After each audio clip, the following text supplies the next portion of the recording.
కూటమి versus YCP మేనిఫెస్టోలో hit ఎవరు ఫట్ ఎవరు అయిపోయారు కదా. హిట్ ఫట్టు ప్రజలు కూడా డిసైడ్ అయిపోయారండి. ఇంక హిట్ లేదు ఫట్టు లేదు. ప్రజలు డిసైడ్ అయిపోయారు. ప్రజలు చాలా క్లారిటీగా ఉన్నారు. రేపు నుంచి మనం దాని మీద స్పెషల్గా ఎవరు ఏ జిల్లాలో ఏ నియోజకవర్గాలు ఏ పార్టీకి అనుకూలంగా ఉన్నాయి, ఏ పార్టీకి వ్యతిరేకంగా ఉన్నాయి, అక్కడ గెలిచేటువంటి అభ్యర్థులు ఎవరు, ఓడిపోబోతున్నటువంటి అభ్యర్థులు ఎవరు, ఫైట్లో ఉన్నటువంటి అభ్యర్థులు ఎవరు అనేటువంటిది రేపటి నుంచి మనం కాస్త వాటి మీద డిస్కస్ చేద్దాం. హిట్టు ఫట్టు జనం ఎవరిని హిట్ చేయాలో ఎవరిని ఫట్ చేయాలో క్లారిటీ వచ్చేసింది. ఇక దాంట్లో ఇంకా స్పష్టత, ఇంకా క్లారిటీగా ఉన్నారు ప్రజలు. మనకంటే క్లారిటీగా ఉన్నారు. మనకే ఇంకా కొంచెం కన్ఫ్యూజన్ ఉంది. అక్కడెవరు వస్తారు, ఇక్కడెవరు వస్తారు, స్టేట్లో ఏం జరుగుద్ది, అక్కడ ఏం జరుగుద్ది అని మనకు కన్ఫ్యూజన్ ఉంది. కానీ వాళ్ళు చాలా క్లియర్గా క్లారిటీగా ఉన్నారనేటువంటిది అర్థమవుతుంది. సరే, ఇప్పుడు ఈరోజు తెలుగుదేశం, జనసేన, బీజేపీ మేనిఫెస్టోలో అన్నా క్యాంటీన్కి సంబంధించింది ఒక చాలా క్రియాశీలకంగా తీసుకోవాలి. అన్నా క్యాంటీన్స్ ఇప్పుడు గతంలో దాదాపు 100 పైన అన్నా క్యాంటీన్స్ ఉన్నట్లున్నాయి. ఈసారి వాటిని దాదాపు పూర్తి స్థాయిలో ప్రతి మండలం లెవెల్లో కూడా అన్నా క్యాంటీన్ పెట్టాలి అనేటువంటి నిర్ణయానికి కూటమి ప్రకటించింది. జిల్లా హెడ్ క్వార్టర్స్లో, టౌన్స్లో ఉంటుంది, నియోజకవర్గాల్లో ఉంటుంది, మండల లెవెల్లో కూడా అన్నా క్యాంటీన్స్ ఏర్పాటు చేయాలనేటువంటి ఒక ఆలోచనకు వచ్చారు. అయితే ఈసారి నుంచి అన్నా క్యాంటీన్ అని బై డొక్కా సీతమ్మ, డొక్కా సీతమ్మ స్ఫూర్తితో పేదల ఆకలి తీరుస్తాం. డొక్కా సీతమ్మ గారి స్ఫూర్తితో అన్నా క్యాంటీన్ డొక్కా సీతమ్మ గారి స్ఫూర్తితో పేదల ఆకలి తీరుస్తాం అని ఈరోజు పెట్టారు. జనరల్గా డొక్కా సీతమ్మ గారు అంటే పవన్ కళ్యాణ్ గారు అనేక సందర్భాల్లో, అనేక సభల్లో వారి గురించి ప్రస్తావిస్తుంటారు. 1841వ సంవత్సరం నుంచి అప్పుడు జరిగినటువంటి, అక్కడి నుంచి ఒక 50-60 సంవత్సరాలు జరిగినటువంటి హిస్టరీలో ఉన్నటువంటి అంశం. ఇప్పటికీ కూడా అక్కడ ఆ అంశం గురించి తూర్పుగోదావరి జిల్లాలో చాలా పెద్ద చర్చ జరిగేటువంటి అంశం. డొక్కా సీతమ్మ ఎవరు, ఏంటి? 1841వ సంవత్సరంలో జన్మించినటువంటి డొక్కా సీతమ్మ గారు మనము ఇప్పుడు అన్నపూర్ణాదేవి, అన్నపూర్ణం తల్లి అని మనం చెప్పుకుంటాం దేవతల. కానీ వారు ఎలా ఉంటారో తెలియదు. కానీ వారి ప్రతిరూపంగా డొక్కా సీతమ్మ గారు ఆ రోజుల్లో అన్నపూర్ణ దేవతగా ఆమెను పిలిచేటువంటి వాళ్ళు. అన్నపూర్ణ తల్లి అని పిలిచేవాళ్ళు, ఆకలి తీర్చే తల్లి అని పిలిచేటువంటి వాళ్ళు. వారు సంపన్న కుటుంబంలో నుంచి జన్మించి తర్వాత వివాహం చేసుకొని అక్కడ ఉన్నప్పుడు వాళ్ళ తండ్రి గారిని బొవ్వన్న అనేవాళ్ళట. బొవ్వన్న అంటే వాళ్ళ ఇంటికి ఎవరికి వెళ్ళినా కానీ భోజనం పెట్టేటువంటి వాళ్ళని. ఇప్పుడంటే అన్నం అంటున్నాము, ఇక లంచ్ అంటాము, డిన్నర్ అంటాము, దానికి 100 పదార్థ పేర్లు ఉన్నాయి. కానీ ఆ రోజుల్లో బొవ్వ అనేటువంటి వాళ్ళు 1841 ఆ టైంలో. ఆ తర్వాత అక్కడి నుంచి జరిగినటువంటి దాంట్లో 2 పాయింట్స్లో వాడు ఏం చెప్పారు, డొక్కా సీతమ్మ గారు సంబంధించి పి గన్నవరం వచ్చిన తర్వాత వారు ఆకలి తీర్చటం అంటే వచ్చినటువంటి వాళ్ళందరికీ భోజనం పెట్టడం. ఎంతమంది వస్తే అంతమందికి భోజనం వండి పెట్టడం. వాళ్ళ ఆస్తులన్నీ కరిగిపోయాయి. తర్వాత వారు వాళ్ళకున్నటువంటి వాళ్ళ భర్త గారు ఎట్లా మనం భోజనాలు పెట్టలేనటువంటి పరిస్థితి ఉంటే విష్ణుమూర్తి గారి ఆలోచనలతో మనం చేస్తూ ఉన్నాం, మనం చేస్తా వెళదామని అంటే ఆ రకంగా జరుగుతున్నటువంటి క్రమంలో వాళ్ళ చేలో వాళ్ళకి లంకె బిందులు దొరకటం, మరలా భోజనాలు కంటిన్యూ చేయటం, తర్వాత మరలా అయిపోవటం, చివరికి వాళ్ళు పస్తులుండి వచ్చినటువంటి వాళ్ళకి అన్నం పెట్టేటువంటి పరిస్థితిలో నిత్య అన్నదానం వచ్చినటువంటి వాళ్ళందరికీ భోజనాలు పెట్టి పంపించే పని. ఎవరు ఆ ప్రాంతంలో అటు నుంచి ఎటు వెళ్తున్నా కానీ ఆకలి అవుతుందంటే అక్కడికి వచ్చి తినేటువంటి వాళ్ళు భోజనం చేసి వెళ్ళే. ఇది డొక్కా సీతమ్మ గారి ఉద్దేశం.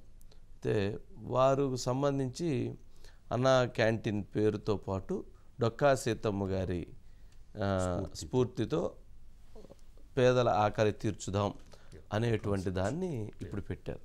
ఈ పేరుని పవన్ కళ్యాణ్ గారు ఈరోజు ఆ మేనిఫెస్టోలో ప్రత్యేకంగా ఈ పేరుని యాడ్ చేయాలి అని అడిగితే చంద్రబాబు నాయుడు గారు చాలా మంచి ఆలోచన అని చెప్పని ఆ పేరును కూడా అన్నా క్యాంటీన్ బై డొక్కా సీతమ్మ అని ఆ పేరును పెట్టారు. మనకి ఆ హిస్టరీలో వారి గురించి తెలుస్తూ ఉంటే బ్రిటిష్ వారు ఇంతమందికి అన్నం పెట్టి ఇంత సంపన్నురాలు ఈ రకమైన పరిస్థితికి వచ్చారంటే ఒకసారి వారి ఫోటో తీసి పంపండి, వారికి మనము మెడల్స్ ఇద్దాము, వారికి సన్మానం చేద్దామనంటే నేను సన్మానాల కోసం మెడల్స్ కోసం నేను ఈ పని చేయట్లేదు, నా వంతు సాయంగా నేను చేస్తున్నాను తప్ప నాకు ఎటువంటి మెడల్స్ వద్దు, ఎటువంటి నా ఫోటోలు వద్దని చెప్పి నా నిరాకరించి చేసినటువంటి ఒక గొప్ప తల్లి. మరి అటువంటి వారి హిస్టరీని ఈరోజు రేపు రాబోయేటువంటి మేనిఫెస్టోలో పెట్టారు. సరే రేపు అది ఇంప్లిమెంటేషన్ చేసేదానికి వారు ఇది చేస్తున్నారు. దీనికి సంబంధించి అజిత్ గారు ఉన్నట్టున్నారు. అజిత్ గారు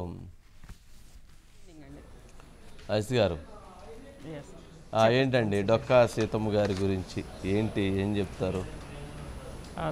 ఒక మంచి పేరు అయితే అన్నదానానికి నిజంగానే అందులో మన తెలుగుకి గర్వకారణం కదా వంశీ గారు. డొక్కా సీతమ్మ అని అంటే మనకి చిన్నప్పుడు తెలుగు పాఠ్యాంశంలో ఉండేది చిన్నపిల్లలప్పుడు.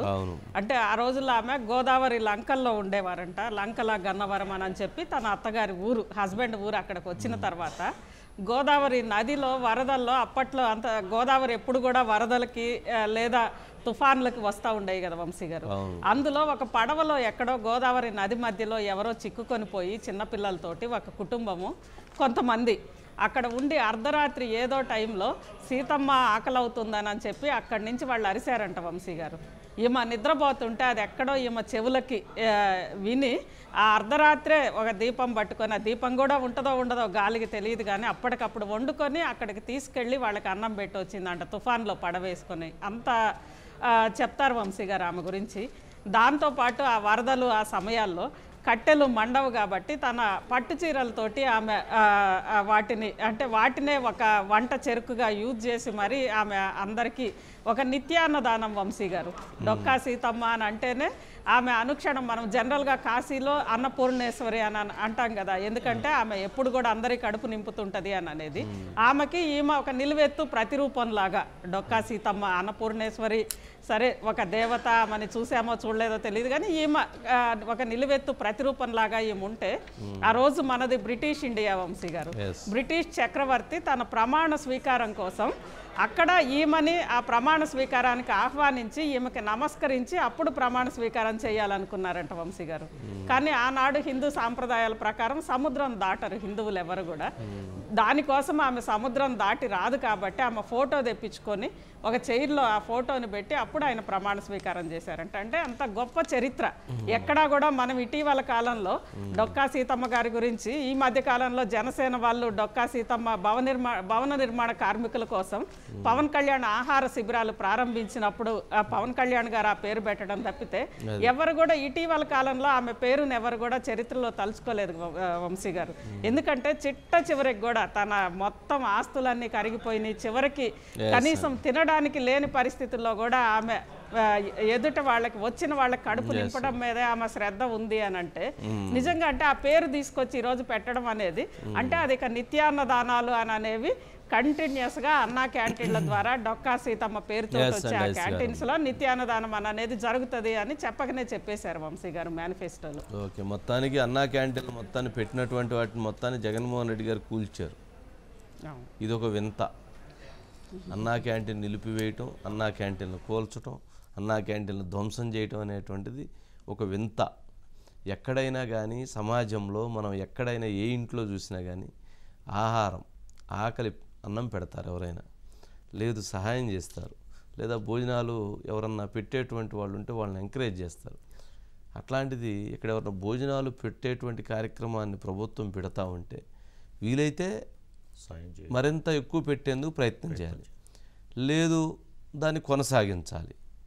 అంతేగాని అన్నం పెట్టేటువంటి కార్యక్రమాన్ని ఆపివేయటం ఏంటి, ఆ భవనాలు పగలగొట్టడం ఏంటి, ఇంకా పైపెచ్చు ఒక మహదానందంగా నవ్వటం ఏంటి, ఏందండి అది నాకు అర్థం కాదు. 5 రూపాయలకి సార్ ఎంతమంది పేదలు 5 రూపాయలకి అంటే నేను అనేది చాలా మనం లోతుగా ఆలోచిస్తే ప్రజలు ఆలోచించాల్సిన అంశం ఏంటంటే ఒక 300 రూపాయలు 400 రూపాయలు ఒక కూలి చేసుకునేటువంటి వ్యక్తి అతను మధ్యాహ్నం సమయంలో 50 రూపాయలు పెట్టి హోటల్లో పోయి భోజనం చేసే కంటే 5 రూపాయలతో తన కడుపు నిండితే ఆ 45 రూపాయలు పెట్టి ఇంటికి అంటే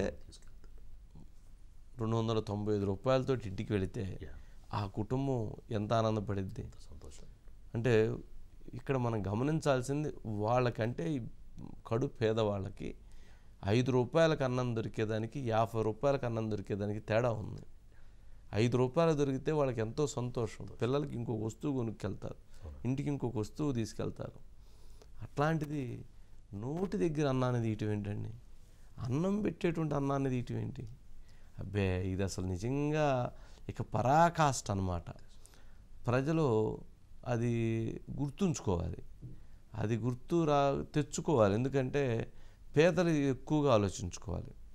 మనము సంపాదించేటువంటి వాళ్ళకి పెట్టేటువంటిది లేకపోయినా పెట్టేటువంటి వాటిని కొనసాగించడం, పెట్టేటువంటి వాళ్ళని ఎంకరేజ్ చేయడం అనేటువంటిది మంచి నిర్ణయం.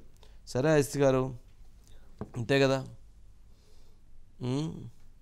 నెక్స్ట్ అవును వంశీ గారు. ఓకే సరేనండి, ఏమంటారు, హిట్టా ఫట్టా మరి ఫైనల్గా?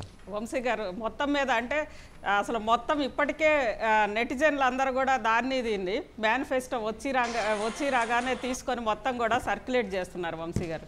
ఎందుకంటే ఏ మేనిఫెస్టో అయినా ఏ ఎలక్షన్ అయినా ముగ్గురే వంశీ గారు ప్రధానంగా ప్రభావితం చేసేది. ఫస్ట్ యువత, రైతులు, మహిళలు, అదేవిధంగా బీసీకి సంబంధించి ఆ నాలుగిట్లో కంపేర్ చేస్తే అసలు రెండిటికి పోలికే కనిపించట్లేదు వంశీ గారు. ఒకటి రైతు భరోసా, ఎందుకంటే సగర్వంగా చెప్పుకుంటారు కదా రైతు భరోసా 16,500 ఏమో ఇప్పుడు వైఎస్ జగన్మోహన్ రెడ్డి గారు ఇస్తుంటే, అన్నదాత కింద 20,000 రూపాయలు టీడీపీ, అదేవిధంగా ఇప్పుడు కూటమికి సంబంధించి ఆల్రెడీ 20,000 ప్రకటించారు వంశీ గారు. ఇంతకుముందే సూపర్ 6లో ప్రకటించిందే, ఇది మళ్ళీ కూడా తీసుకొచ్చారు. దాంతోపాటు ఇదే కౌలు రైతులకు కూడా 16,500 నుంచి ఇక్కడ 20 వంశీ గారు, అక్కడ 16,500, ఇక్కడ 20,000. ఇక వృద్ధాప్య పెన్షన్స్ అయితే లాస్ట్ 4 ఏళ్ల తర్వాత 2 దఫాలుగా 250, 250 పెంచి 3,500కి తీసుకెళ్తారు. కానీ ఇక్కడ 4,000 రూపాయలు అది కూడా రేపు ఏప్రిల్ నుంచి లెక్కగట్టి జూన్లో మొత్తం జమ చేస్తారంట వంశీ గారు. అంటే ఏప్రిల్లో ఒకవేళ 3,000 పడితే అది కూడా దానికి కూడా ఈ ఏప్రిల్ పెన్షన్స్కి సంబంధించి కూడా దానికి కూడా ఇంకో 1,000 యాడ్ చేసి అవన్నీ కూడా జూన్లో, అంటే మొత్తం 4,000 రూపాయలు ఏప్రిల్ నుంచే ఆల్రెడీ ఇప్పటి నుంచే ఇక అమలవుతున్న లెక్క కూటమికి సంబంధించి. అదేవిధంగా దివ్యాంగుల పెన్షన్స్ కూడా వంశీ గారు 3,500 ఏమో వైఎస్ఆర్సీపీ లేదా వైఎస్ జగన్మోహన్ రెడ్డి, 6,000 2024 జూన్ నుంచి 6,000 రూపాయలు ఇటు మొత్తం కూడా కూటమికి సంబంధించి వంశీ గారు. దాంతో వంశీ గారు అన్నా క్యాంటీన్లు అన్నం పెట్టి అందజేస్తున్నారు కాబట్టి జగన్మోహన్ రెడ్డి గారు అవి తీసేశారు. ప్రజావేదిక అందరికీ ఉపయోగపడుతుంది కాబట్టి ఆ ప్రజావేదికని తీసేశారు. రాష్ట్రానికి రాజధాని అవసరం కాబట్టి ఆ రాజధానిని పీకేశారు. పోలవరం కంప్లీట్ అయిపోతే అది రైతులకు ఉపయోగపడుతుంది కాబట్టి దాన్ని ఆడ వదిలేశారు.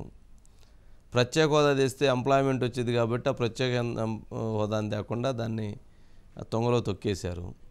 మరి అలాంటప్పుడు ఇప్పుడు రేపు ఎవరైతే చంద్రబాబు నాయుడు గారు చెప్పినటువంటి హామీలను కనుక అవన్నీ వారికి నచ్చనటువంటి ఇవన్నీ ఉంటే వాటన్నిటిని కూడా తొక్కి పక్కన పెట్టేస్తారేమో. అంటే పెన్షన్స్ లేకుండా తీసేయటం, లేకపోతే వారు చెప్పినట్టుగా సూపర్ 6 వాటిలో ఏదైతే అనే పదమే నెంబరే లేకుండా మొన్న పసుపు మీద కోపడినట్టుగా ఈ సూపర్ 6 మీద కోపడటం, అసలు ఎవరైతే పెన్షనర్స్ అందరికీ అసలు పెన్షన్ ఆపేస్తాను అసలు అని అంటారేమో. అంటే గతంలో జరిగినటువంటి చూస్తే ఇట్లాంటి ఆశ్చర్యం కలుగుతుంది, ఇలాంటి వాటికి అనుమానం కలుగుతుంది. ఎందుకు ఆయన అలా వ్యవహరించారు, ఎందుకు వ్యవహరిస్తున్నారు? ఎవరైనా చేయొచ్చు. ప్రజావేదిక ప్రజల ధనంతో కట్టింది. చంద్రబాబు నాయుడు గారు సొంత డబ్బులతో గట్లా, జగన్మోహన్ రెడ్డి గారు సొంత డబ్బులతో గట్లా దాన్ని కూల కొట్టేశారు కదా. అలాంటివి చూస్తా పోతే చాలా ఆశ్చర్యం. సరేనండి, చూద్దాం. సురేష్ గారికి వెళ్దామని. మురళి గారు, పెన్ స్టాండ్, బకెట్, టంబ్లర్ గుర్తేదేనా, టార్గెట్ గ్లాసేనా? అంటే పవన్ కళ్యాణ్ గారి టార్గెట్గా, జనసేన టార్గెట్గా, జన సైనికులు టార్గెట్గా, వీర మహిళలు టార్గెట్గా వైఎస్ఆర్సీపీ ఆడుతున్నటువంటి ఒక పెద్ద గేమ్. ఆ గేమ్లో ఏంటంటే సింబల్ని దెబ్బకొట్టాలి. ముందు అసలు సింబల్ లేకుండా చేయాలని ట్రై చేశారు. అసలు జనసేన పార్టీనే లేకుండా చేయాలని చూశారు, పవన్ కళ్యాణ్ గారిని లేకుండా చేయాలని చూశారు. కానీ పవన్ కళ్యాణ్ గారు పోరాటం చేసి ఫైట్ చేసి వారు ముందుకు వస్తూ ఉన్నారు. అందుకని ఇప్పుడు ఏం చేశారు, సింబల్ లేకుండా చేయాలని చూశారు.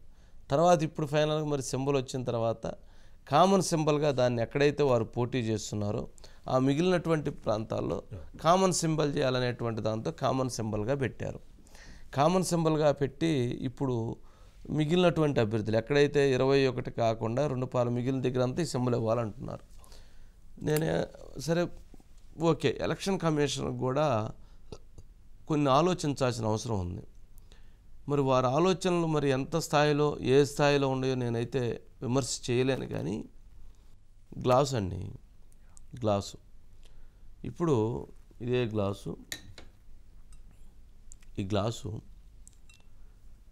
ఒక నియోజకవర్గంలో ఎక్కడ ఏదన్నా ఒక నియోజకవర్గంలో ఈ గ్లాసు ఉంటే మరి అసెంబ్లీ నియోజకవర్గం పార్లమెంట్ అభ్యర్థికి కూడా ఈ గ్లాస్ ఇస్తే ఏంటి పరిస్థితి, అసెంబ్లీకి ఈ సింబల్కి వేస్తారు, పార్లమెంట్కి అక్కడ కూటమిలో భాగంగా సైకిల్ ఉండిద్ది.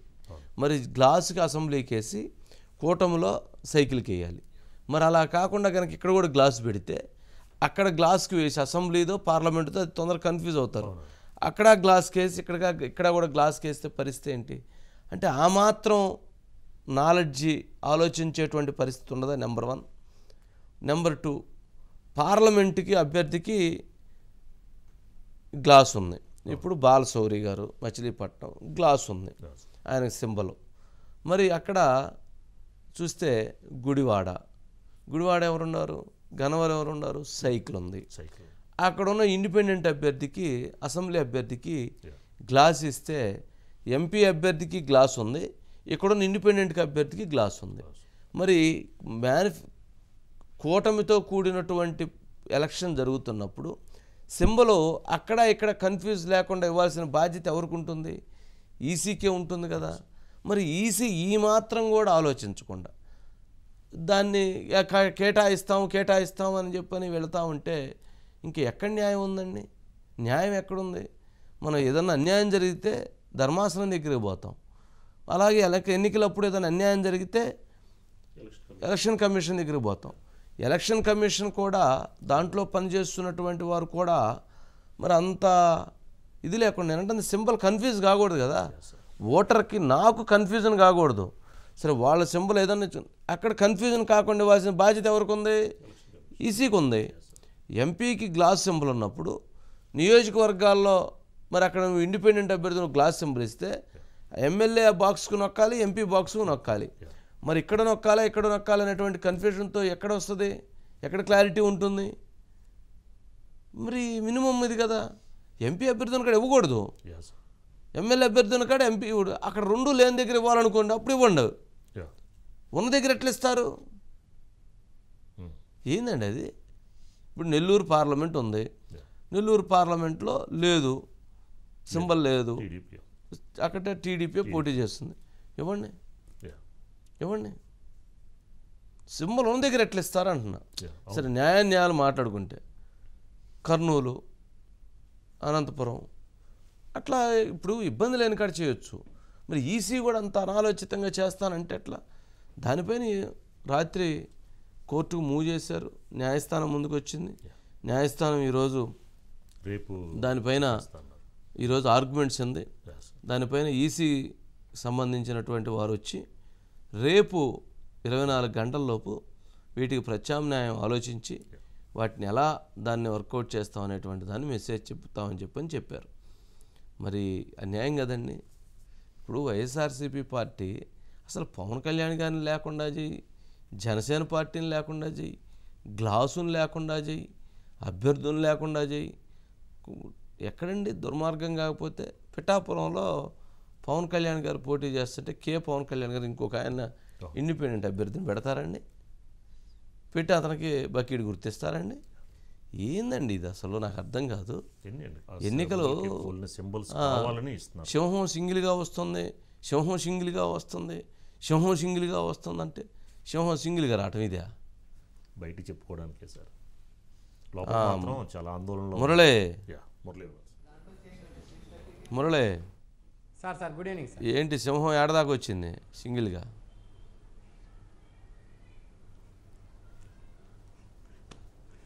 సింహం సింగిల్గా కాదు కదా, రావటాకే గ్లాసుల్ని పవన్ కళ్యాణ్ని తప్పించుకుని బకెట్లో పెట్టుకొస్తుంది సార్.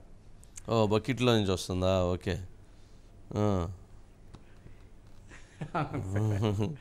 సార్ మొత్తం మీద ఆంధ్రప్రదేశ్లో ఏదైతే జనసేన పార్టీ సింబల్ ఉందో గాజు గ్లాస్ అనేది అది కొంత కన్ఫ్యూజ్ క్రియేట్ చేసే ప్రయత్నం అయితే అధికార పార్టీ చేస్తుందని చెప్పాలి సార్. అధికార పార్టీ ప్రత్యక్షంగా చేయకపోయినా పరోక్షంగా చేస్తుంది. ఎందుకంటే ముఖ్యంగా కూడా రాష్ట్ర వ్యాప్తంగా ఇప్పటికి 14 మంది స్వతంత్ర అభ్యర్థులకి గాజు గ్లాస్ కేటాయించారండి. దానివల్ల ఏంటంటే ఓటర్లను కన్ఫ్యూజ్ చేయాలనే ప్రయత్నం. అయితే ఇప్పటివరకు కూడా రాష్ట్ర ఎన్నికల కమిషన్ కానీ కేంద్ర ఎన్నికల కమిషన్ కానీ అనేక అంశాలపై ఓటర్లకు అవగాహన కల్పించినప్పటికీ కూడా కన్ఫ్యూజ్ అయ్యే విధంగా గుర్తివ్వడం అనేది కొంత బాధాకరమైన అంశం అండి. ముఖ్యంగా కూడా కాకినాడ పార్లమెంట్ చూస్తే కనుక కాకినాడ అర్బన్లోనే స్వతంత్ర అభ్యర్థి గాజు గ్లాస్ గుర్తిచ్చారండి. అదేవిధంగా కూడా మచిలీపట్నం పార్లమెంట్ చూస్తే గన్నవరంలో గాజు గ్లాస్ గుర్తిచ్చారండి. అంటే అక్కడ ఓటర్ ఖచ్చితంగా కన్ఫ్యూజ్ అవుతాడండి. ఏది ఎంపీ బ్యాలెట్ ఏది పార్లమెంట్ అసెంబ్లీ బ్యాలెట్ తెలియని పరిస్థితి ఏర్పడినప్పుడు ఈ కన్ఫ్యూజ్ అవుతుందండి. అదేవిధంగా కూటమికి మరొక కొంత ఇబ్బంది అండి. ఎందుకంటే అనేక ప్రాంతాల్లో సైకిల్ గుర్తు కమలం గుర్తున్న చోట కూడా గాజు గ్లాస్ గుర్తుంటే కనుక పవన్ అభిమానులు కానీ జనసేన పార్టీ అభిమానులు కానీ కొంత కన్ఫ్యూజ్ అవుతారు.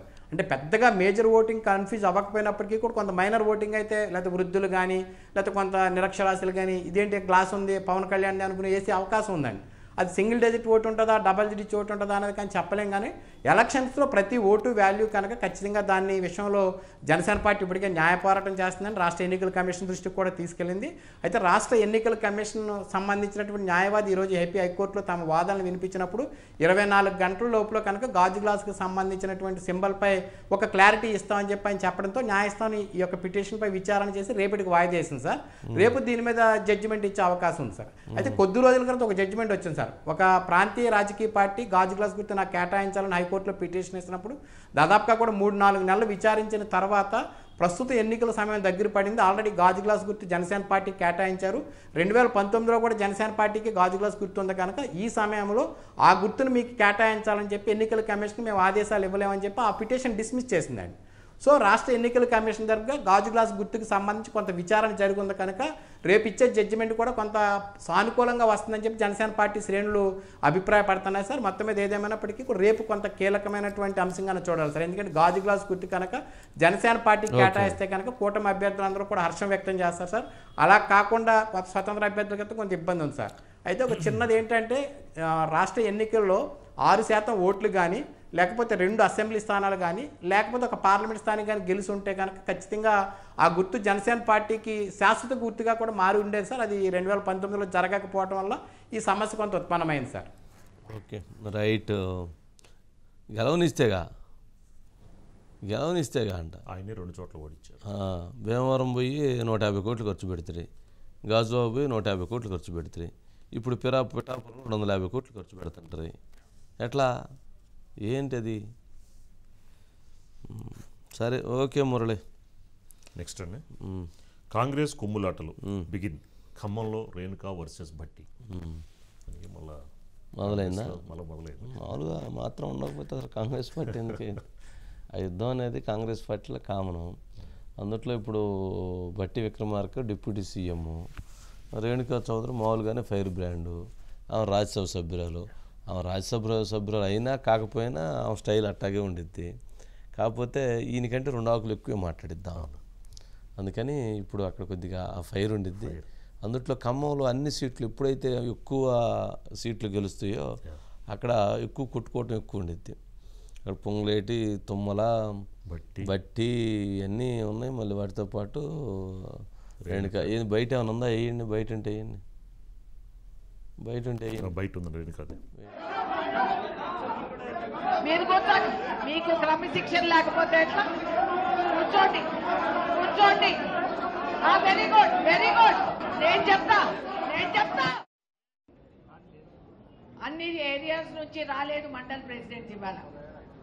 నాకు కనపడటం లేదు. నేను చెప్తున్నా ఇంత నిర్లక్ష్యం చేయటం వీలు కాదు. మాకు చూపెట్టడానికి హాల్ నిండుగా మనుషులు ఉంటే కాదు బ్రదర్. ఈ చిల్లర మోసాలు ఈ నాటకాలు మానేసేది. బాధ్యత వహించి పదవులు తీసుకొని ఓ పదవుల కోసం ప్రాకులాడే వాళ్ళు చాలా మంది ఉంటారు. ఏ ఫోటో దిగినా వెనకాల వాళ్ళ తలకాయలు కనిపిస్తారు. సోషల్ మీడియాలో అడ్డగోలుగా ఫోటోలు పెట్టుకుంటారు. పనిచేసేది పుచ్చకాయ.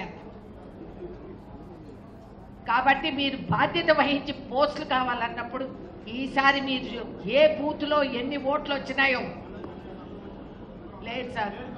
వెరీ గుడ్, వెరీ గుడ్, వస్తే మంచిది. ఇదే కావాలి, ఇదే కావాలి.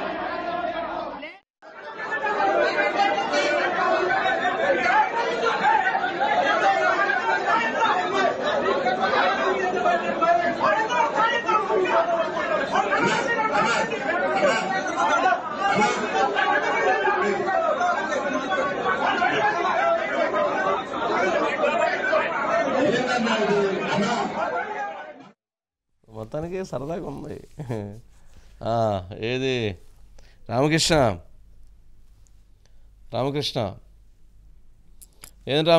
ఏంటి, ఏం జరిగింది ఏంటి? మొత్తానికి కాస్త అడావుడు అయినట్లుంది కదా. చివరికి అట్ట చేసి సీటును పోగొడతారా, సీటు గెలిపిస్తారా?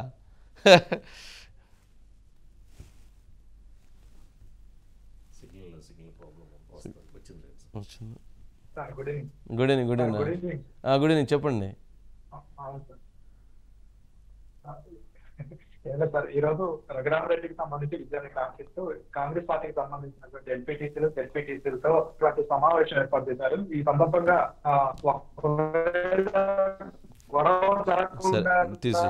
ఓకే, సిగ్నల్ వీక్ గా ఉందిలే రామకృష్ణ. నెక్స్ట్ మొత్తం ఏంటంటే ఆయన విజయాన్ని కాంక్షిస్తూ రఘురామరెడ్డికి ఇచ్చారు కదండి, దాని గురించి అందరినీ సమావేశపరిస్తే ఆ సమావేశానికి కొంతమంది రాలేదు కాబట్టి కొంచెం ఆ చర్చ జరిగినట్లుంది. మరి చూద్దాం దాన్ని. ఆ మాత్రం కాంగ్రెస్ పార్టీ అంటే ఆ ఫైటింగ్ ఉంటుంది. బట్ అలాగే కలిసి పనిచేస్తుంటారు, అలాగే అరుచుకుని ఉంటారు, అలాగే తిట్టుకుంటారు, అలాగే ముందుకు వెళ్తుంటారు. అదే యూనిటీ అంటారా? అదే ఒక డిఫరెంట్ ఆఫ్ స్టైల్. ప్రజాస్వామ్యం ఎక్కువ పార్టీలో, ఫ్రీడమ్ ఎక్కువ. అంటే అందరూ కూర్చున్నప్పుడు మరి వారు ఎవరిని ఉద్దేశించి తిట్టారు అంటే ఏంటంటే బట్టి అనుచరులకి రేణుక వర్గం అనుచరులకి జరిగింది అనేది ఒక ఇది డిస్కషన్. ఓకే, అంటే ఇప్పుడు సడన్గా వచ్చి మీరు మాకు నీతులు చెప్తారా అనేది మేము ఎప్పటి నుంచో మేము జెండాల మోసం, ఈ రోజు నుంచి మీరు మాకు సజెషన్స్ ఇస్తారా అన్న వేలో వాళ్ళ కార్యకర్తలు అవడం వల్ల ఇంకా అలా మొదలైంది. తప్పేం లేదు. నెక్స్ట్ అండి, ఓకే, కాంగ్రెస్ వర్సెస్ బీజేపీ టీ పాలిటిక్స్లో గాడిద గుడ్డు.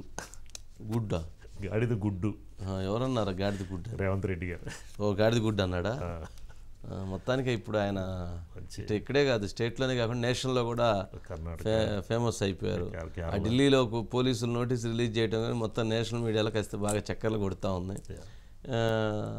ఇప్పుడు బీజేపీ అమిత్ షా గారి ఇష్యూలో నిన్న నోటీస్ కూడా చర్చనీయాంశం అయింది. కాబట్టి అదొక చూడాలి మరి ఏం జరిగింది అనేది. సరే, అక్క బయట ఉంటే ఒకసారి బయట ప్లే చేయండి. Bytes please. फिल्म इंडस्ट्री ने भारत को ट्रिपल आर जैसी सुपरहिट फिल्म दी, लेकिन आज तेलंगाना कांग्रेस ने राज्य के लोगों को डबल आर टैक्स दे दिया है। ये डबल आर टैक्स भारत के लिए शर्मिंदगी बढ़ा रहा है। इस डबल आर टैक्स की तेलंगाना में हर तरफ चर्चा है कि तेलंगाना के जो उद्योगपति है, जो ठेकेदार है, उनको कुछ परसेंट डबल आर टैक्स पिछले दरवाजे से देना पड़ रहा है। आरोप है कि यहाँ टोटल जितनी वसूली होती है उसमें से एक खास हिस्सा ఇవాళ ఈ తెలంగాణ రాష్ట్రానికి నరేంద్ర మోడీ భారతీయ జనతా పార్టీ ఇచ్చింది ఏంటంటే గాడిద గుడ్డు ఇచ్చిండ్రు. ఇగో ఈ గాడిద గుడ్డే 10 ఏళ్ల తెలంగాణ రాష్ట్రానికి నరేంద్ర మోడీ ఇచ్చిండ్రు. నేను ఇవాళ అడుగుతున్నా, మా సీనన్నని ఇట్లే పట్టుకోమంటున్నా. దీన్ని మాట్లాడినంతసేపు పట్టుకొని పేద ప్రజలకు తెలంగాణ సమాజానికి చూపించు. ఎందుకంటే తెలంగాణకు బీజేపీ నరేంద్ర మోడీ ఏమిచ్చిండయా అంటే కర్ణాటకకేమో చెంబిచ్చిండు, ఆంధ్రప్రదేశ్కేమో మట్టి చెంబెడు నీళ్లు ఇచ్చిండు, తెలంగాణకు మాత్రం గాడిద గుడ్డిచ్చిండు. ఈ గాడిద గుడ్డిచ్చినందుకు గుండు అరగుండుకు ఓటేయాలనా నేను అడుగుతున్నా. ఈయన వే ఆఫ్ స్పీచ్ డిఫరెంట్గా ఉంటుందండి. అరగుండు ఏపీకి మట్టిని నీళ్ళు ఇచ్చారు. అదే అదే అంతే కదా, చెంబుడు మట్టి చెంబుడు నీళ్ళు ఇచ్చారని కదా అప్పుడు గొడవ జరిగింది. రాజధాని అమరావతి ఫౌండేషన్ స్టోన్ అప్పుడు వచ్చి ఏదో ఇస్తారనుకుంటే ఒకటి ఇచ్చి పవిత్ర జలాలకు తెచ్చాను మీకు ఎందుకంటే ఏం కాదు. ఆ దెబ్బకి అప్పుడు కేసీఆర్ గారు ఏం చెప్పి నేను 100 కోట్లు ఇద్దామని వెళ్ళాను, అది ఆయన చెంబుడు నీళ్ళు ఇస్తే నేను 100 కోట్లు ఇస్తే ఏం బాగుంటుందని నేను పెద్ద మనిషిలాగా వచ్చేసాను. ఆయన ఇవ్వపోయాడు, మనం ఇస్తే పోయేది కదా. వాళ్ళు పెట్టలేదని చెప్పి మనం పెట్టాలని మనం పెట్టకుండా వస్తామా? అంటే బాగోదు అని సీఎం ఇవ్వలేదు కాబట్టి సీఎం ఇస్తే బాగోదు అన్నారు కాబట్టి ఈయన వాపసు. ఆయన అసలు ఏమీ లేదు కదా, నేను హీరో అని అంటాడు కదా ఈయన. సుధాకర్ గారు అన్నారు. సుధాకర్ ఏంటి మొత్తానికి ఆర్ఆర్ ట్యాక్స్ ఒక చర్చనీయాంశం. రేవంత్ రెడ్డి ట్యాక్స్ అనుకుంటా, ఆర్ఆర్ ట్యాక్స్ అంటే అంతేనా? మొత్తానికి పదాన్ని తెచ్చారు. మామూలుగా అది కాంగ్రెస్ బీఆర్ఎస్ వాళ్ళు తీసుకురాలేకపోయారు, బీజేపీ వాళ్ళు తీసుకొచ్చారు అది ఆర్ఆర్ ట్యాక్స్ రెండు.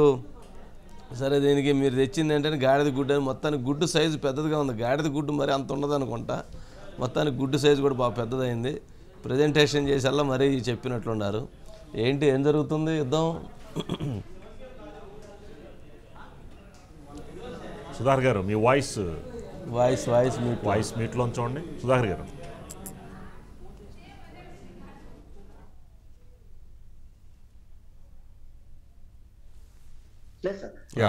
తెలంగాణ ముఖ్యమంత్రి రేవంత్ రెడ్డి నేరుగా బడేబాయితో ఢీకుంటున్నారు. ఇన్నాళ్ళు రాష్ట్రంలో ఉన్న బీజేపీ అదేవిధంగా బీఆర్ఎస్ కేసీఆర్ తో ఢీకునేవారు, కానీ ఇప్పటికిప్పుడు ఆయన తన స్వరాన్ని మార్చి నేరుగా ఎవరైతే బడేబాయ్ అంటూ మోడీని సంబోధించారో అదే బడేబాయితో ఢీకుంటున్నారు. బడేబాయ్ అంటే మోడీ, అదేవిధంగా అమిత్ షా ద్వయంతో రేవంత్ రెడ్డి ఢీకుంటున్నారు. అందులో భాగంగానే గాంధీ భవన్ కు నేరుగా ఢిల్లీ పోలీసులు ఇచ్చారు, రేవంత్ రెడ్డికి నోటీసులు ఇచ్చి వెళ్లిపోయిన పరిస్థితి ఉంది. భారతదేశ వ్యాప్తంగా సార్ రిజర్వేషన్ల రద్దుకు సంబంధించి ఒక అంశాన్ని కాంగ్రెస్ పార్టీ బలంగా పార్లమెంట్ ఎన్నికల సందర్భంగా ఎంచుకుంటే అది రేవంత్ రెడ్డి ప్రస్తావించిన తర్వాత విస్తృతంగా ప్రజలలోకి వెళ్తుందనే ఒక భావన ప్రస్తుతం నెలకొంది సార్. అమిత్ షా మాట్లాడి ముస్లిం రిజర్వేషన్ రద్దు చేస్తాం, ఈసారి మరోసారి అధికారాన్ని ఇవ్వండి అంటూ అమిత్ షా మాట్లాడిన మాటలను పూర్తిగా దాన్ని మార్చేసి కాంగ్రెస్ పార్టీ ప్రదేశ్ కాంగ్రెస్ కమిటీకి సంబంధించిన సోషల్ మీడియా విభాగం దాన్ని మార్చేసి మరోసారి అధికారం ఇవ్వండి, ఎస్సీ ఎస్టీ బీసీ ముస్లిం రిజర్వేషన్లన్నింటినీ రద్దు చేస్తామంటూ అమిత్ షా మాట్లాడినట్టుగా ఒక వీడియోను సోషల్ మీడియా వేదికగా బయటికి తీశారు. బయటికి తీసిన నేపథ్యంలో దాన్ని ప్రెస్ మీట్ పెట్టి మరి రేవంత్ రెడ్డి చాలా విపులీకరంగా ఆయన వివరించారు. ఇది విస్తృతంగా ప్రజల్లోకి వెళ్ళింది, ఈ డ్యామేజ్ జరుగుతుంది ప్రజలలో అని భావించిన బీజేపీ ఒక్కసారిగా తీసుకొచ్చి రేవంత్ రెడ్డికి నోటీసులు ఇవ్వడం, అదేవిధంగా ప్రదేశ్ కాంగ్రెస్ పార్టీలోని మరో 3 నాయకులకు నోటీసులు ఇచ్చేశారు.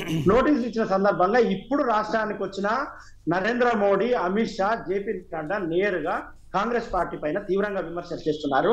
అది వారు కూడా నేరుగా రేవంత్ రెడ్డిని ప్రస్తావిస్తున్న కారణంగానే ఇన్నాళ్ళు RRR ఒక ట్యాక్స్ ఉండేది, కానీ ఇప్పుడు RRR ట్యాక్స్ ఉంది. అది RRR ట్యాక్స్ తో బ్లాక్ మనీ అంతా తీసుకొచ్చి ఢిల్లీకి ఇస్తున్నారు అనేది ఒకటి మోడీ ఆరోపిస్తున్నారు. సహజంగా ఏ రాజకీయ పార్టీ అయినా సినిమా హిట్ అయింది. RRR ట్యాక్స్ గతంలో ఉన్నప్పుడు అది జరిగింది. అవును సార్, ఏదది గతంలో బీఆర్ఎస్ సర్కార్ ఉన్నప్పుడు RRR ట్యాక్స్ అని ఒకటి ఉండే. ఇప్పుడు RRR అంటే తెలంగాణ రాహుల్ గాంధీ రేవంత్ రెడ్డికి సంబంధించి ఒక ట్యాక్స్ జరుగుతుంది. వీరు బడా పారిశ్రామికవేత్తలు లేకుంటే రియల్టర్లు, బిల్డర్లు వీరికి సంబంధించి వారి వద్ద నుంచి బ్లాక్ మ్యాన్ ని కరెక్ట్ చేసి కాంగ్రెస్ పార్టీకి పంపిస్తున్నారు. కాంగ్రెస్ పార్టీ దేశవ్యాప్తంగా పార్లమెంట్ ఎన్నికలకు దీన్ని ఉపయోగిస్తుంది అనేది నరేంద్ర మోడీ చెప్తున్న మాట సార్. ఇది ఎందుకు చెప్తున్నారంటే సహజంగా జాతీయ పార్టీలు ఏ రాష్ట్రంలోనైతే అధికారంలో ఉంటాయో అధికారంలో లేని రాష్ట్రాలకు ఫండింగ్ చేస్తుంటాయి. సహజంగా గతంలో ఎప్పటి నుంచో జరుగుతూ వస్తుంది. 2004 నుంచి వైఎస్ఆర్ ఉన్నప్పటి నుంచి జరుగుతుంది.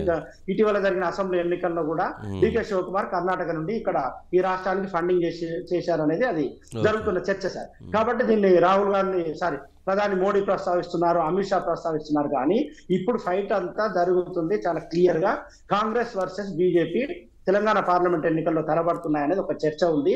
చర్చ ఉన్న కారణంగా ఇన్నాళ్లుగా రేవంత్ రెడ్డి పైన బీజేపీ అధిష్టానానికి మోడీ, అమిత్ షాకి కొంత సాఫ్ట్ కార్నర్ ఉంది. రేవంత్ రెడ్డి అనే వ్యక్తి ఈ విమర్శలు చేయరు, లేకుంటే మరో రకంగా బడీబాయ్ అని ప్రస్తావించారు కాబట్టి కొంత సాఫ్ట్ కార్నర్ ఉంది అని ఒక రాజకీయ వర్గాల్లో చర్చ ఉండే సార్. కానీ రేవంత్ రెడ్డి ఇటీవల మీడియాతో మాట్లాడిన తర్వాత అది కొంత సాఫ్ట్ కార్నర్ అనేది అంత ఈజీగా లేదు. రేవంత్ రెడ్డి అనే నాయకుడు ఈజీగా తీసుకోవాల్సిన నాయకుడు కాదు. ఆయన కేంద్రంలో ఉన్న బీజేపీని కూడా ఢీకొంటాడు. సందర్భం అయితే ఏ స్థాయికైనా వెళ్ళి విమర్శలు చేస్తాడనే ఒక భావన ఏర్పడింది. అందులో భాగంగానే ఇప్పుడు నరేంద్ర మోడీ కానీ, లేకుంటే అమిత్ షా కానీ, ఇక్కడున్న బండి సంజయ్, కిషన్ రెడ్డి, ఈటల రాజేందర్ వీరందరూ కూడా ఈ డ్యామేజ్ ఏదైతే జరిగిందో ముస్లిం రిజర్వేషన్ రద్దు చేస్తామనే ఒక మాట, కేవలం ముస్లింలే కాదు ఎస్సీ ఎస్టీ బీసీ రిజర్వేషన్ రద్దు చేస్తామంటూ రేవంత్ రెడ్డి ఏదైతే చెప్పిండో ఇది విస్తృతంగా ప్రజల్లోకి వెళ్ళింది. ఎడ్జ్ లో ఉన్న సీట్లన్నీ కొంత నష్టం జరిగే అవకాశం ఉందంటూ రిపోర్ట్లు ఏదైతే వస్తున్నాయో దాన్ని డామేజ్ కంట్రోల్ చేసే ప్రయత్నం అయితే జరుగుతుంది సార్ బీజేపీ నుంచి. అట్లాగే ఇదొకటి ఏమంటాము, ఫోన్ ట్యాపింగ్ కేసును కూడా తొక్కి పెట్టారు అని చెప్పని కూడా కామెంట్ చేశారు. ఏంటి దానికి సంబంధించి? ఫోన్ ట్యాపింగ్ కేసు అనేది సార్ ఇప్పుడు విస్తృతంగా మీడియాలో ప్రచారం జరగట్లేదు. సోషల్ మీడియాలో కానీ ప్రింట్ అండ్ ఎలక్ట్రానిక్ మీడియా ప్రచారం జరగట్లేదు. జరగకపోవడానికి కారణం ఏంటంటే కొత్తకోట శ్రీనివాసరెడ్డి సిపి గారు మీడియా సమావేశం పెట్టి చాలా క్లియర్ గా చెప్పారు, ఊహాజనితమైన వార్తల్ని ప్రసారం చేయకండి. ఊహాజనితమైన వార్తలు ప్రసారం చేస్తే కేసు పక్కదారి పట్టే అవకాశం ఉంటుంది, విచారణకు అది ఆటంకం జరిగే అవకాశం ఉంటుంది. కాబట్టి మీరే ఊహాజనితమైన వార్తలు ప్రచారం చేయకండి అంటే ఒకసారిగా సోషల్ మీడియాలో ఈ కేసుకు సంబంధించి ప్రచారం అనేది చాలా తక్కువ జరిగిన నేపథ్యంలో పక్షాలు దాన్ని అందుకుంటున్నాయి. రాష్ట్ర ప్రభుత్వం ఫోన్ ట్యాపింగ్ కేసును పక్కకు పెట్టేస్తుంది, ఫోన్ ట్యాపింగ్ కేసును ప్రస్తుతం దాన్ని ఓల్డ్ లో ఉంచుతుంది అనేది ఒక ప్రచారం అయితే జరుగుతుంది సార్. కానీ పార్లమెంట్ ఎన్నికల తర్వాత ఫోన్ ట్యాపింగ్ కేసును కూడా స్పీడప్ చేయాలి. ఫోన్ ట్యాపింగ్ కేసుకు సంబంధించి విదేశాల్లో ఉన్న పోలీసు అధికారి ఉన్నారు కదా సార్, ఆయన ప్రభాకర్ రావును విదేశాల నుంచి రప్పియాలి. లుకౌట్ కేసు ఇప్పటికే జారీ చేశారు. ఆ లుకౌట్ కేసుకు సంబంధించి ఇంకా ఆయన రావట్లేదు. ఆయన వచ్చిన తర్వాత ఆయన ఎవరు చెప్తే ఫోన్ ట్యాపింగ్ చేస్తాం ఏంటి అనేది బయటికి తీసి దాన్ని స్పీడప్ చేయాలనేది రాష్ట్ర ప్రభుత్వం భావించింది సార్. Right, okay Sudhakar. నేనంటే ఆ ఫోన్ ట్యాపింగ్ కేసు కాదు, నరేంద్ర మోదీ గారు మాట్లాడుతూ గతంలో రేవంత్ మీద ఉన్న ఫోన్ ట్యాపింగ్ కేసును తొక్కిపెట్టిన రాష్ట్ర ప్రభుత్వాన్ని కామెంట్ చేసినట్లున్నారు దాని గురించి. సరే అయితే okay Sudhakar, right, thank you. Next అండి, నా భూమి మీద జగన్ ఫోటో ఏంది చెప్పు భారతి అంటూ వైకాపా నేత ఫైర్ అయ్యారు. ఇది కూడా కరెక్టే. ఇప్పుడు మనం గత కొద్ది రోజులుగా మనం చెప్తూ ఉన్నాం కదా, మా తాతగారో మా తండ్రి గారో లేకపోతే మనం కొనుక్కున్నటువంటి భూములపైన జగన్మోహన్ రెడ్డి గారి ఫోటో ఏంటి అనేది ఇంపార్టెంట్ క్వశ్చన్ కాదండి. భార్యాభర్త జగన్మోహన్ రెడ్డి గారికి భారతి గారికి పెళ్ళయింది. భారతి గారింటి దగ్గర నుంచి వచ్చినటువంటి ఆస్తిని, సింపుల్, భారతి గారింటి దగ్గర నుంచి వచ్చినటువంటి ఆస్తిని వాళ్ళ నాన్నగారి పేరేంటి గంగిరెడ్డి గారు ఇచ్చినటువంటి ఆస్తిని భారతి గారి పేరు మీద పెట్టుకుంటారా లేక దాన్ని జగన్మోహన్ రెడ్డి గారి పేరు మీద పెడతారా? సొంత తండ్రి ఇచ్చినటువంటి ఆస్తినే భర్త పేరు మీద పెట్టడానికి ఒప్పుకోరు జనరల్గా. మా వాళ్ళు పుట్టింటి వాళ్ళు ఇచ్చారు కాబట్టి మా పేరు మీద పెట్టుకుంటాం, అంతే. తర్వాత వాళ్ళ పిల్లల పేరు మీద దాన్ని మళ్ళీ పంపిస్తుంటారు. అంతేగాని వాటి మీద ఎవరిదో ఫోటో తెచ్చి దాని మీద పెడతామంటే ఆ పాస్బుక్ల మీద వాటి మీద పెడతామంటే ఒప్పుకుంటారా? చివరికి ఇలాగే జగన్మోహన్ రెడ్డి గారి ఫోటో పెట్టిన దానిపైన ఎవరో భాస్కర్ రెడ్డి గారు అనుకుంటా, ఆయన భారతి గారిని వైసీపీ నాయకుడే పులివెందులలో కడిగి పారేశాడు. ఏంటమ్మా ఇది అని చెప్పని ఒకసారి ఆ బయట ఉన్నట్లుంది, ప్లే చేయండి. చాలా చర్చ జరుగుతూ ఉంది. అది వస్తుంది. అంటే ఇది వారొక్కరు బాధే కాదు, రాష్ట్ర వ్యాప్తంగా ఎంతమందికి అయితే ఇప్పుడు వరకు పాస్బుక్లు వచ్చినాయో దాదాపు 30-40% వచ్చినటువంటి మిగిలినవి కూడా తొందరలో వస్తాయి. ప్రతి ఒక్క పాస్బుక్ పైన ప్రతి ఒక్క టైటిల్ పైన జగన్మోహన్ రెడ్డి గారి ఫోటో. వారు ఇప్పుడు రేపు ఓడిపోయారు అనుకోండి, మరి వాడి ఫోటో తీసేయాలి కదా. మరి పాస్బుక్ల మీద వారి ఫోటో ఉంటే అట్లా ఏమన్నా బుర్రా బుద్ధి ఉండి చేసిన పనేనండి అధికారులు. నిజంగా గోడ కుర్చీ వేయించుకో వాళ్ళని తాడు తీయాలి, మామూలుగా కాదు. బయట రెడీ సార్, ఒకసారి ప్లే చేయండి. No, what I'm hurt is not because she's contesting. The reason I'm hurt is because she will lose deposits. It pains me the most to see her lose deposits because what she's done is not right. The very party that has put my father's name in the charge sheet, the very party that has filed these fabricated cases on me. And you know who the petitioners in my case are? None other than Congress and TDP. And today you know who's driving my sister or the Congress party in the state? None other than Chandrababu Naidu through Revant. Congress party is remote controlled by Chandrababu Naidu. Congress party is remote controlled by Chandrababu Naidu అన్న statement చేశారు. జగన్మోహన్ రెడ్డి గారికి remote కంట్రోళ్ల గురించి బాగానే అవగాహన ఉంది. ఎందుకంటే గత 5 సంవత్సరాలుగా జగన్మోహన్ రెడ్డి గారు కేంద్రంలో మోడీ చేతిలో ఒక రిమోట్ కంట్రోల్ గా ఉన్నారు, రాష్ట్రంలో తన ఇంట్లో ఉన్న వాళ్ళ చేతుల్లో రిమోట్ కంట్రోల్ గా ఉన్నారు. ఇద్దరి పేర్లు బీతోనే మొదలవుతాయి, బీజేపీ అయినా ఇంట్లో ఉన్న వాళ్ళైనా.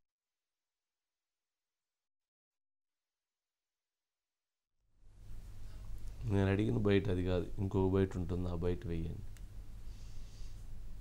సబ్జెక్టు దాని మీద అవగాహన ఉండాలి. వాటి మీద రైతన్నల ఫోటో ఉంటే బాగుంటుంది. భారతి గారు అట్లాగే భాస్కర్ రెడ్డి గారు ఎక్కడ పులివెందుల ప్రచారంలో జరిగినటువంటి ఫోటో, ఆ వీడియో ఉండింది, ఒకసారి అడగండి. ఈ సబ్జెక్ట్ ఏంటంటే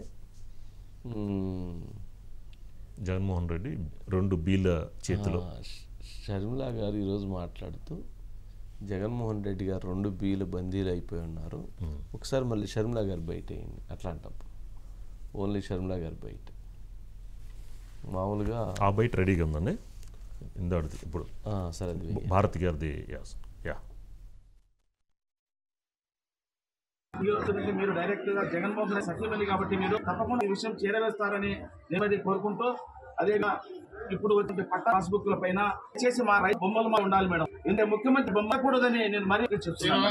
మీరేమనుకో, ఎందుకంటే మా అబ్బగారి తరపు నుండో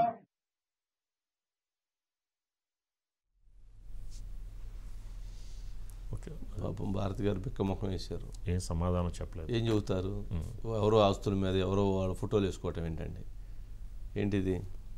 అజిత్ గారు, వంశీ గారు, ఏందండి మొత్తం మీద పులివెందల్లో ప్రతిష్టాత్మకంగా భారతి గారు అక్కడ ప్రచారం చేస్తున్నారు. వంశీ గారు పులివెందుల నియోజకవర్గంలో, అందులో ఈసారి తొలిసారిగా నియోజకవర్గం దాటి కూడా ప్రచారం చేస్తున్నారు. ఎందుకంటే ఇంతకు ముందు ఎప్పుడు కూడా భారతి గారు పులివెందుల్లో ఓన్లీ వైఎస్ జగన్మోహన్ రెడ్డి గారు ఎలక్షన్ వరకు చూసుకునే వాళ్ళు, ఇంట్లో ఉన్న అందరూ కూడా బయట రాష్ట్రంలో మిగిలిన చోట్లకి ప్రచారానికి వెళ్ళేవాళ్ళు వంశీ గారు.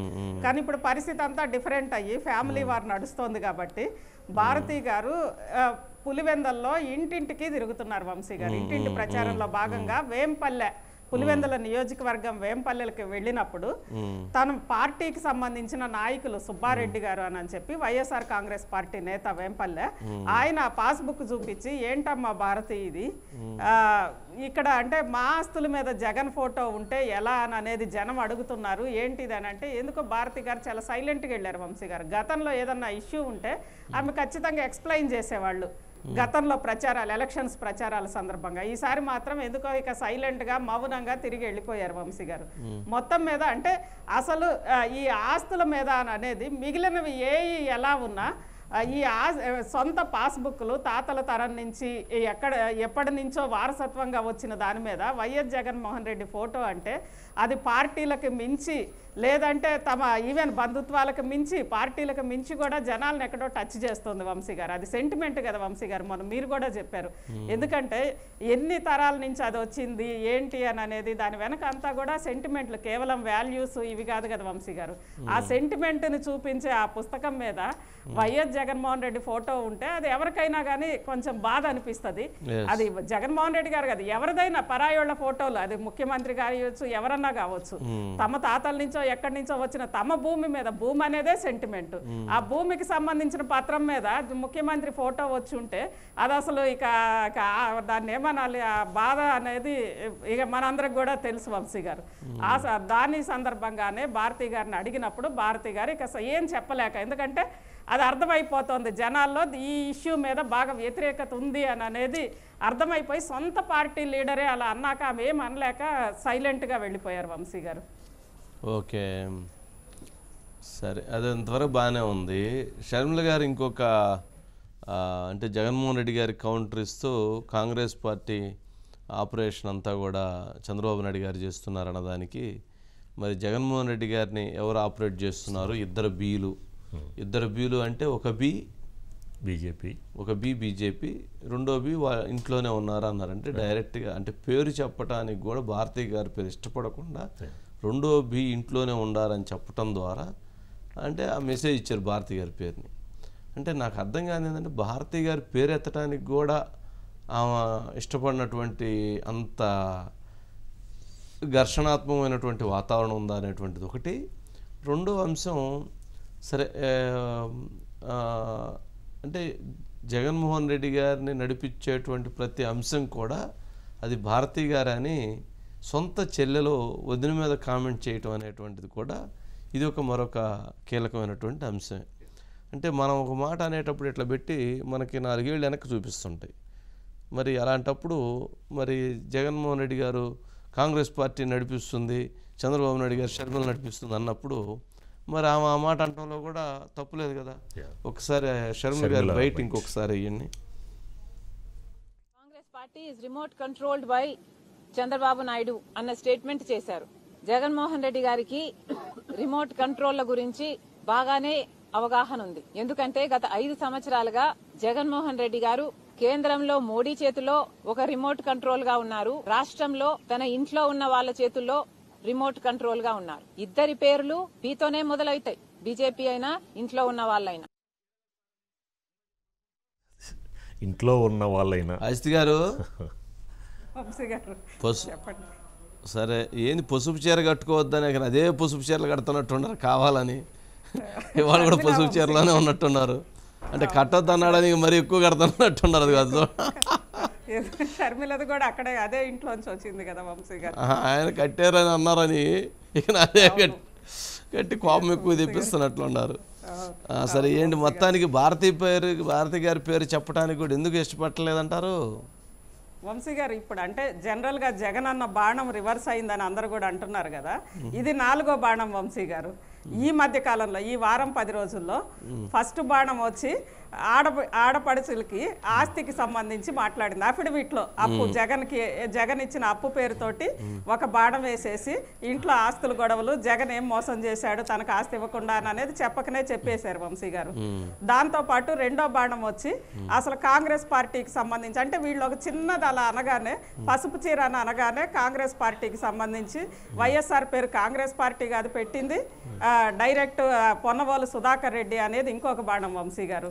అదేవిధంగా అంతకుముందు అవినాష్ రెడ్డికి సంబంధించిన బాణం. ఇప్పుడు కొత్తగా వరుసగా అంటే షర్మిల గతంలో అంటే బ్రాడర్ నుంచి ఇంట్లో వరకు వచ్చేసింది వంశీ గారు. ఇక ఇంట్లో ఫైట్ చేస్తుంది, బయట ప్రజాక్షేత్రము బయట నుంచి ఫైట్ చేసి నేరుగా ఇప్పుడు ఇంట్లోకి వచ్చేసింది. ఇంట్లో పరిస్థితి ఇది, వైఎస్ జగన్మోహన్ రెడ్డి గారిని ఆడిపించేది ఢిల్లీలో మోడీ, అదేవిధంగా ఇంట్లో భారతి గారు అని అనేది డైరెక్ట్ చెప్పేశారు వంశీ గారు. అంటే ఇప్పటిదాకా అందరూ అన్ని వెనక భారతి ఉంది, ఆమె చాలా స్ట్రాంగ్, మొత్తం ప్రభుత్వాన్ని నడిపేదే భారతి, లేదా వివేక ఇష్యూకి సంబంధించి కానీ అవినాష్ని సపోర్ట్ చేస్తుంది భారతి కోసమే అవినాష్ని రక్షిస్తున్నారు, ఇవన్నీ కూడా అందరూ అనుకునే మాటలు వంశీ గారు. ఆ నోట ఈ నోట కాదు, అసలు రిమోట్ అక్కడ ఉంది, జస్ట్ తన అన్న అనే వ్యక్తి కేవలం ఒక పప్పెట్ మాత్రమే అని అనేది చెప్పేసింది వంశీ గారు. ఇక నెక్స్ట్ చెప్పబోయే అంశాలు ఏంటి అంటే, ఇంకా ఎలక్షన్ దాకా టైం ఉంది కదా వంశీ గారు, ఇంకొక 2-3 అంశాలు ఉంటాయి బాణాలు. అవి ఆ లాస్ట్ బాణం అని అనేది ఇంకా చాలా ఇంట్రెస్టింగ్ ఉంటుందేమో అనిపిస్తోంది వంశీ గారు. కానీ మొత్తం మీద ఇక అసలు విషయం ఇంటి గుట్ట అయితే మొత్తం బయట పెట్టేస్తోంది వంశీ గారు. అంటే నేను అనుకోవటం ఇప్పటి వరకు పెట్టినటువంటిది చిన్న చిటికి నెల అంతే, కొండంత ఉన్నది ఆమె చెప్పాలనుకుంటే, కొండంత సమాచారాన్ని ఆమె పెట్టచ్చు బయట. ఆమె పెట్టింది చిన్న ఇటుకరాయి అంత, గులకరాయి అంత అనుకుందాం, కొండంత ఉంది ఆమె చెప్పదలుచుకుంటే. మరి చిన్నగా చెప్పేటువంటి రోజులు వస్తే చెప్తానే ఉంటుంది, ఊరుకోదు. మరి జగన్మోహన్ రెడ్డి గారికి ఆమెకి ఇవ్వాల్సింది ఇవ్వటానికి ఆయనకి మనసు అంగీకరించదు. మరి రెండింటి మధ్య యుద్ధం కొనసాగుతూనే ఉండిద్దాము. సరే అజిత్ గారు చూద్దాం మరి ఏం జరిగిద్ది అనేది. మధు ఉన్నట్లున్నాడు, మధుకి వెళ్దామండి. బాబు మాట్లాడు, చంద్రబాబు నాయుడు మాట్లాడు, 2 నిమిషాలు తీసేస్తారు. అవినాష్ హత్య భారత్కి ముందే తెలుసు, ప్రూఫ్ ఇదిగో అంటున్న సునీత. మరి అదే కొంచెం బాగా సంచలనంగా ఉంది. ఆవిడ పవర్ పాయింట్ ప్రెజెంటేషన్స్ మాత్రం రోజు చెప్తున్నట్లు. దాంట్లో వారు మాట్లాడుతా ఆ పాయింట్లు లేవనెత్తారు కదా, జగన్ పైకి వెళ్ళి వచ్చి కిందకు వచ్చి చిన్నాన్న చనిపోయారు అన్నది అని చెప్పారు. ఇంట్లో ఉన్నటువంటి వాళ్ళకి ఫోన్ వచ్చింది, అందరికంటే ముందు తెలుసు అంటే మరి తెలిస్తేనే కదా అట్లా అన్నీ జరిగింది అనేటువంటిది. అది సిబిఐ వాళ్ళు కూడా దాన్ని ఆ అంశాన్ని పర్టికులర్గా ప్రస్తావించారు. సిబిఐ వాళ్ళు కూడా ఇన్వెస్టిగేషన్ చేశారనేటువంటి సమాచారం ఉంది. ఎందుకనంటే 5:30 గంటల ప్రాంతంలోనే జగన్మోహన్ రెడ్డి గారు మీటింగ్లో చెప్పారని చెప్పని చెప్పడంతో అది ముందుగా భారతి గారికి ఎలా తెలుసు, ఎవరు ఫోన్ చేశారు, ఫోన్ చేస్తే ఎవరో చెప్పారు అనేది అజయ్ కల్లాం గారు కూడా సిబిఐ స్టేట్మెంట్స్లో చెప్పారు. తర్వాత అభిప్రాయం నాకు గుర్తులేదు, నాకు మర్చిపోయాను నాకు అని చెప్పి మాటలు వక్రీకరించింది. సరే ఏముందండి ఇవన్నీ జనం వక్రీకరించేది ఏంది ఉన్నది. మధు వచ్చారా? మధు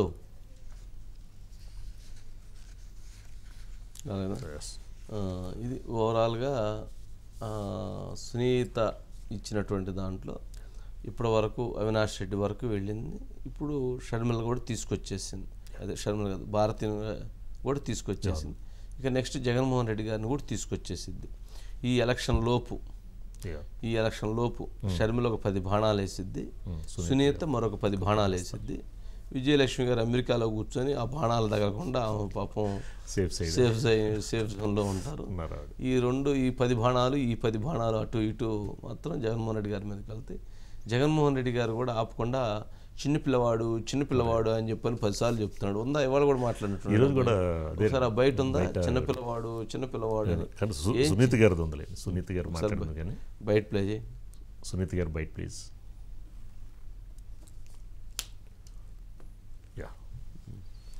ఎందుకనో పదే చెప్తా ఉన్నారు ఏమని, చిన్నపిల్లవాడు ఏం తెలియదు చిన్నపిల్లవాడు అని.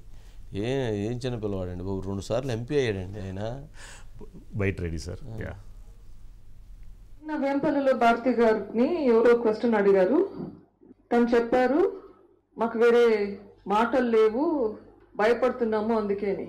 అమ్మా భారతి, ఇక్కడ చనిపోయింది మీ మామగారు. మీ మామగారి చావు గురించి ఎవరన్నా మిమ్మల్ని ప్రశ్న అడిగితే ఇదా మీ సమాధానం? రాజకీయాల మీ సమాధానం? భారతి చెప్పాలి వివేకానంద రెడ్డి చావుకు కారణమైన కేసు ఎందుకు ముందుకు పోవట్లేదు? ఇందాక నేను రేస్ చేసిన క్వశ్చన్స్కి ఆన్సర్స్ బయటకు వస్తాయని భయమా? ఏంటి మీ భయం? నాకు అర్థం కావట్లేదు. నాకు భయం అంటున్నారు. నాకు భయం అయితే ఇంత దాకా వచ్చేదాన్నా? మీరు భయం పెట్టుకొని వణుకుతూ ఈ కేసు డిస్కషన్ గురించి మాట్లాడద్దు అని గ్యాగ్ ఆర్డర్ తెప్పించుకొని దీని గురించి మాట్లాడితే గొడవలు చేసుకుంటూ మీరు వణుకుతూ ఎక్కడ ఓడిపోతారు అని చెప్పి ఫస్ట్ మీకు తేల్చండి, కేసు తేల్చండి. This is not appropriate behaviour. వైపున నా తమ్ముడు ఉన్నాడు, అవినాష్ ఉన్నాడు, యువకుడు, ఉత్సాహవంతుడు, మంచి చేసే మనసుంది. చాలా తక్కువ మంది ఇంత మంచి మనసుతో కూడా ఉంటారు. మీ చల్లని దీవెనలు, ఆశీస్సులు నా తమ్ముడిపై ఉంచవలసిందిగా సవినయంగా ప్రార్థిస్తా ఉన్నా. సునీత మాట్లాడుతూ కూడా జేబీఏ రక్త చరిత్ర అని చెప్పన్నారు. ఇంతకుముందు చంద్రబాబు నాయుడు బేస్ చేసుకున్న 6వ రక్త చరిత్ర అని చెప్పి వచ్చింది కదండి సాక్షిలో. కానీ ఇప్పుడు సునీత గారు జేబీఏ అంటే జగన్, భారతి, అవినాష్ రెడ్డి అని జేబీఏ రక్త చరిత్ర ఇది అని చెప్పి ఇది ఈ రోజున ఆవిడ కొత్తగా పేరు తీసుకొచ్చారు. అది వైఎస్డి కృష్ణమోహన్, శివప్రకాష్ రెడ్డి అప్పుడు సిబిఐ కూడా పిలిపించి వాళ్ళని కూడా విచారించింది. మధు ఉన్నారు సార్. మధు, నారాసుర రక్త చరిత్ర కానే కాదు, ఇది జేబీఏ రక్త చరిత్ర అంటూ కూడా సునీత ఈ రోజు చాలా కీలకం. అంటే ఆమె డైరెక్ట్ గా ఎక్కడ చెప్పలేదు సార్. అంటే ఇది జేబీఏ రక్త చరిత్ర అనే మాట చెప్పకపోయినప్పటికీ కూడా సో మనం చెప్పొచ్చు. సో జేబీఏ రక్త చరిత్ర అనే విధంగా ఆమె అర్థం వచ్చే విధంగా మాట్లాడింది. సింపుల్ గా ఒకటే మాట ఆమె చెప్పినటువంటి మొత్తం ఈ రోజు ప్రెస్ మీట్ ఏదైతే ఏర్పాటు చేశారో అందులో ఒకటే ఆమె అడిగినటువంటి మాటలు. ఈ ముగ్గురికి తెలియకుండా ఈ హత్య జరిగిందా? 6:29 మాట్లాడినటువంటి ఫోన్ కాల్స్ ఏవైతే ఉన్నాయో అలా మాట్లాడినటువంటి ఫోన్ కాల్స్ లో వివేకానంద రెడ్డి ఇంటి ప్రాంగణంలోనే అవినాష్ రెడ్డి అక్కడ ఉన్నారు. అక్కడ ఉన్న తర్వాత అక్కడ ఏదో 10 మంది ఉన్నారు, 20 మంది ఉన్నారు అని అన్నారు. కానీ అక్కడ ఉంది 100 మంది పైగానే ఉన్నారని పోలీసులకు స్టేట్మెంట్ ఇచ్చారు. ఇవన్నీ కూడా పక్కన పెడితే ప్రధానంగా ఒకటి ఇచ్చినటువంటి స్టేట్మెంట్లు ఏవైతే ఉన్నాయో అంటే ఫస్ట్ అవినాష్ రెడ్డి ఇచ్చినటువంటి స్టేట్మెంట్లను ఆ తర్వాత ఇది కానే కాదు వేరొక స్టేట్మెంట్ మళ్ళీ తీసుకున్నట్టు కూడా మాట ఎందుకు మార్చాడు? ఇదంతా కూడా అంటే జగన్మోహన్ రెడ్డి అదే విధంగా భారతి కావచ్చు, అవినాష్ రెడ్డి కావచ్చు, వీళ్ళ ముగ్గురు మధ్య జరిగినటువంటి ఫోన్ కన్వర్జేషన్ ఏదైతే ఉందో దానికి సంబంధించి ఫస్ట్ భారతికి సంబంధించినటువంటి పిఏ నవీన్ ఎవరైతే ఉన్నారో అతనికి వెళ్ళినటువంటి ఫోన్ కాల్ అందులో 6 నిమిషాల పాటు మాట్లాడినటువంటి టైమింగ్ ఏదైతే ఉందో ఎవరితో మాట్లాడారు అది ఇప్పుడు బయటికి రావాల్సినటువంటి విషయం. అంటే జగన్ తో మాట్లాడారా, భారతితో మాట్లాడారా, లేకపోతే ఇంకా వేరే వాళ్ళతో ఎవరితోనైనా మాట్లాడారా? 6 నిమిషాల పాటు మాట్లాడిన తర్వాత మొత్తం సాక్షి పేపర్ లో, సాక్షి టీవీలో వచ్చేసి గుండెపోటు అనేటటువంటి వార్త ప్లే అయ్యింది. అది ఎవరు చెప్తే ప్లే చేశారు అనేది ప్రధానంగా అడిగినటువంటి జేబీఏ బాగుందిలే. వివేకం సినిమా డైరెక్టర్, ప్రొడ్యూసర్స్ జేబీఏ. అది ఇక రేపు రోజుకు ఒక బాణం వస్తూ ఉంటుంది. రేపు డిస్కస్ చేద్దాం. రేవంత్ రెడ్డి గారు మాట్లాడుతున్నారు.